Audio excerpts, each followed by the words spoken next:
Hirap ka ba makatulog? Insomnia, try nyo gawin ito at baka makatulong sa problema nyong hirap makatulog. Kaya sundin nyo lamang ang nasa video. Ang una nating gagawin ay pindutin lamang ang sa parte na ito. Ang tawag dito ay H7 o Heart 7 na kilala rin bilang Spirit Gate. Nakakatulong ito sa mga taong may iniisip na parang kinakabahan at pagkabalisa na dahilan rin kung bakit hindi makatulog agad. Try nyo gawin ito. Malaking tulong ito sa inyo. Pindutin lamang ito ng 20 to 30 seconds sa kaliwa at sa kanang kamay. Sunod ang tinatawag na P6 o Pericardium 6. Ang pressure point na ito ay isa sa mga mas kilalang point sa katawan.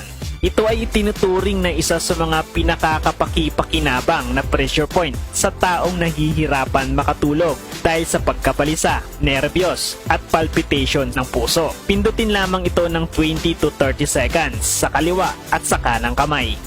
Ang LU9 naman o Lung 9 ay nakakatulong para palakasin ang baga. Tinutulungan din itong pahupain ang ubo na may plema at sore throat na dahilan nga sa paghirap ng iyong pagtulog. Kaya naman sa mga taong nakakaramdam nito, try nyo gawin ito dahil hindi lang mapapaganda ang tulog nyo, pinapaganda pa nito ang sirkulasyon ng inyong dugo. Sunod ang tinatawag na GB20 o Gallbladder 20. Ang GB20 ay makakatulong na pakalmahin ang pag-ubo at iba pang problema sa paghinga. Kaya naman pag ginawa nyo ito ay makakatulog kayo ng mahimbing.